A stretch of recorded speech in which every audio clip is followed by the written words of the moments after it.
Okay, so after you've gone through your pre-migration steps and maybe you've done some of the pre-existing training, what you're going to want to do is log into your pre-production site. I'm going to use the production site of WordPress, so just remember, whatever your pre-prod site is, you would put pprd here, .wfu.edu, okay? But for this example, I'm just going to show you the production site. And just like you would before, if you've worked with our WordPress environment before, all you do is add /wp-admin to the end. Now make sure you're not on a page, and make sure you're not on a sub page. Like this can't be /blocks/wp-admin. It's going to give you a 404 error. And so you'll notice when I tried to log in, I get this very beautifully formatted forbidden error. You don't have permission to access this resource. Now, the reason I'm seeing this is because I am at home, because we're building this website and everything in it during COVID quarantine. Have you ever heard of it?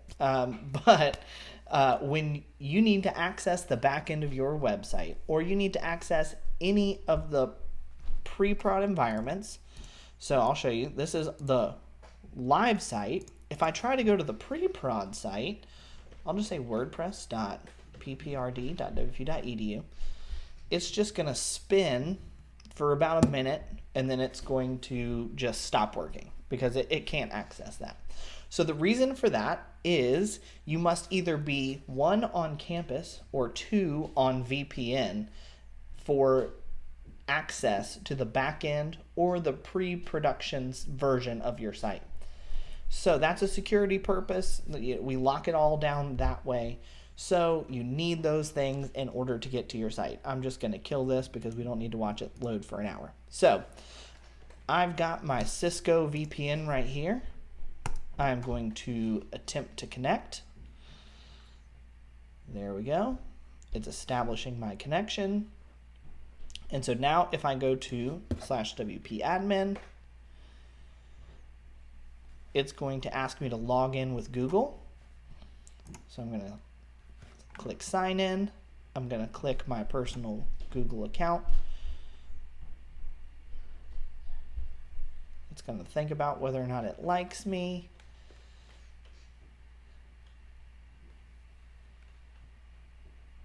And we are on the back end of our website.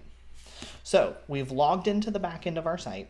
And now what we want to do is enable the Gutenberg theme. So it's probably been allowed on your site now, but you need to actually enable it. So if you go to Appearance and you go to Themes on the sidebar, again, that's Appearance, Themes, you're going to see the list of available themes. You probably have WFU main foundation theme activated. That's been the theme for the last 4 or 5 years. You're going to want to find the one that says Gutenberg, the Corn theme. We thought that was really clever. We're really excited about it. We built it in the last year, so none of us saw each other. We built it totally remote. We called it the Corn theme.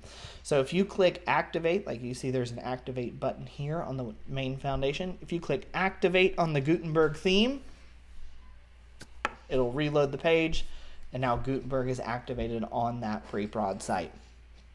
Okay, one warning.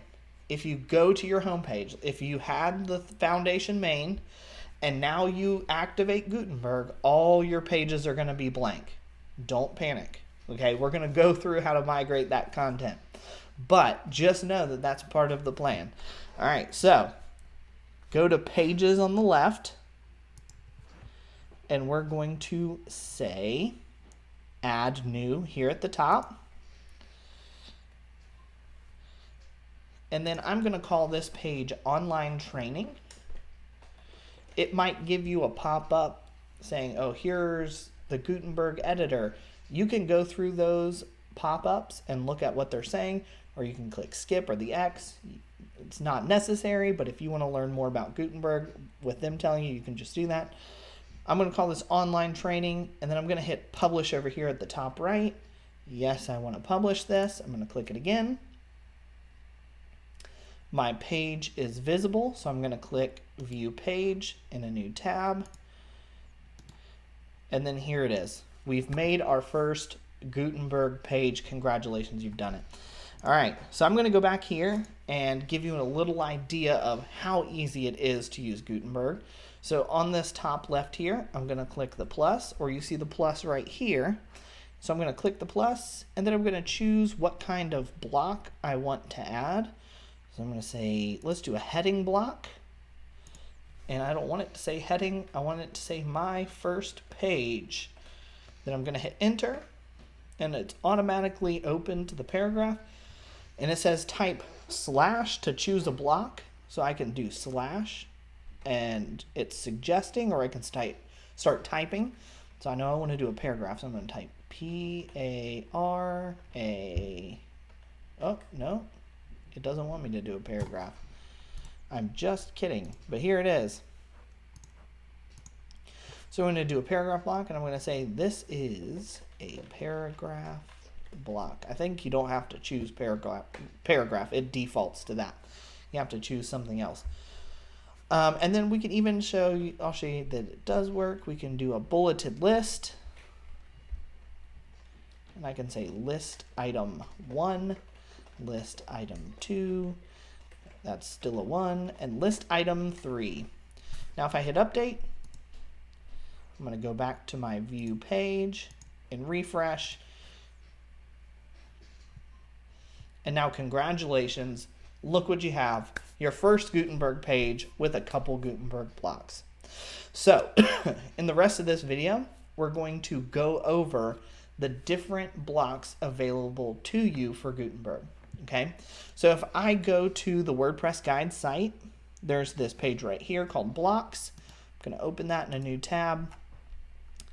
So these are all of the blocks currently available to you for Gutenberg.